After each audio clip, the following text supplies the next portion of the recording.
அக்கா வாப்பா. அக்கா ஒரு பிளவுஸ் ஒன்னு தைக்கணுங்கக்கா.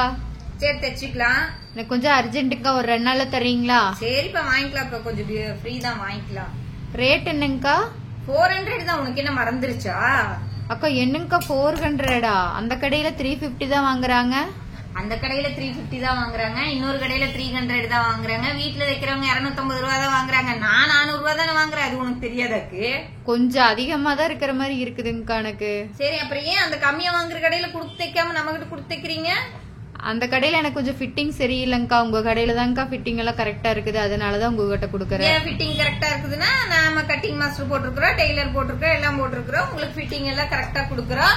உங்களுக்கு ஜென்ஸ் மாஸ்டர் தான் கட்டிங் பண்ணி தேய்ச்சி கொடுத்தாதான் கரெக்டா வரும். அப்படித்தான் நீங்க நினைக்கிறீங்க? ஆமாங்கக்கா. அப்புறம் உங்களுக்கு சம்பளம் எல்லாம் நான் எப்படி கொடுக்கறது? பிளவுஸ்ல இருந்து வர காசுல தானே கொடுக்க முடியும். சரிங்கக்கா, இந்த ஒரு டைம் 350 வாங்கிக்கோங்க, அப்புறம் நெக்ஸ்ட் டைம் வேணா 400 வாங்கிக்கலாம். இதையே நான் ஓனர் கிட்ட போய் இந்த ஒரு தடவை எனக்கு வாடகை கம்மியா வாங்கிக்கோங்க, டெய்லர் கிட்ட போய் ஆனா எனக்கு கொஞ்சம் ஒரு பீஸுக்கு 10 ரூபாய் 20 ரூபாய் கம்மியா வாங்கிக்கோங்க அப்படின்னு கட்டிங் மாஸ்டர் எல்லாத்துட்டையும் சொன்னா கேட்பாங்களா? கேட்க மாட்டாங்கல்ல. அந்த மாதிரி தான் ஒரு ரேட்டு ஒரு கடையில ஏன் பிக்ஸ்ட் ரேட் வைக்கிறாங்க அப்படின்னா அவங்களோட கடை வாடகை, கரண்ட் பில்லு, அவங்களோட எக்ஸ்ட்ரா செலவு எல்லாத்தையும் கால்குலேட் போட்டு தான் வைப்பாங்க. அதுக்கு பிரியம்னு தான் நீங்க தைக்கிறதுக்கு வாரீங்க.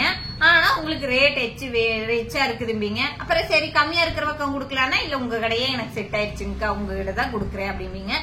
நான் எத்தனை வருஷமா தச்சுக்கிட்டு இருந்தாலும் சரி, நான் கடையை ஆரம்பிக்கும் போது என்ன ரேட் வாங்குறேன்னா அதைத்தான் இப்ப வரையில எதிர்பார்ப்பீங்க. உங்களுக்கு அதிகமா குடுக்கறதுக்கு மனசு வராது. ஏன்னா எல்லா விலைவாசி ஏறுனா அது உங்களால ஒண்ணும் பண்ண முடியாது. ஏன் அதை போய் சொல்ல முடியும். ஆனா டெய்லர் கடையில மட்டும் என்னம்பீங்க, ஏன் இவ்வளவு ரேட் வாங்குறீங்க, கொஞ்சம் ரேட்டை கம்மி பண்ணிக்கோங்கிறீங்களே. இது எந்த ஊர் நியாயம்? நீங்களே சொல்லுங்க, நான் கேக்குறேன். எந்த ஊர் நியாயம்? உங்களுக்கு பிளவுஸ் நல்லா தைச்சு தரணுமா வேண்டாமா? சரிங்கக்கா, நான் உங்ககிட்ட கொடுத்தாதான் எனக்கு கரெக்டா இருக்குது. சரி நீங்களே தைச்சு கொடுத்துருங்க. இனிமேல் டெய்லர் கடைக்கு போனீங்கன்னா அவங்க என்ன ரேட் பிக்ஸ் பண்றாங்கன்னு உங்களுக்கு தெரியும். உங்களுக்கு தெரியும்னு சொல்லிதான் அந்த கடைக்கு தைக்க போறீங்க. அப்புறம் நீங்க ரேட்டை கம்மி பண்ணுங்க அப்படின்னா அவங்க கொஞ்சம் கைய கம்மியா பண்ணி இல்ல வேற எதையாவது மாத்தி தச்சு கொடுத்துட்டா ஒத்துப்பீங்களா? ஒரு சின்ன மிஸ்டேக் பண்ணா அதுக்கு எத்தனை பேசுறீங்க. அதையும் சரின்னு சொல்லிட்டு நான் கேட்டு என்ன வேலையா இருந்தாலும் செஞ்சுதானே கொடுக்குறோம்.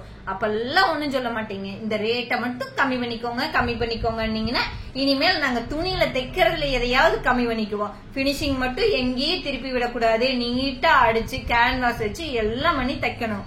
ஆனா ரேட்டை கம்மி பண்ணி கொடுங்கன்னு கேட்பீங்க. இனிமேல் எங்கேயும் போய் யாருமே ரேட்டை கம்மி பண்ணி கொடுங்கன்னு கேட்காதீங்க. அந்த கடையில என்ன ரேட்டோ அது உங்களுக்கு கம்ஃபர்டபுளா இருக்குதுன்னா தைக்க கொடுங்க. யாருமே ரோட்ல போறவங்கள என் கடையில தைங்கன்னு கூப்பிடுறது இல்ல. உங்களுக்கு பிரியப்பட்டுதான் அந்த கடைக்கு போறீங்க. அப்ப அவங்க கேட்கற ரேட் அவங்க நியாயமானதா தான் இருக்கு. அதனால உடனே நீ நியாயமா எல்லாம் ரேட் சொல்ல மாட்டேன், ஒரே நைட்ல அம்பானி ஆகுறாளுன்னு நீங்க என்ன சொல்லாதீங்க. எங்க ஊருக்கு நான் கரெக்டான ரேட் தான் வச்சிருக்கேன். அதனால உங்களுக்கு பிரியம்னா எந்த கடையில தைக்க கொடுக்க பிரியமோ அந்த எந்த கடையில உங்களுக்கு ஃபிட்டிங் கரெக்டா வருமோ அந்த கடையில கொடுங்க. அதை விட்டுட்டு ரேட் அதிகம்னு சொல்லிட்டு இருக்காதீங்க. Thank you friends.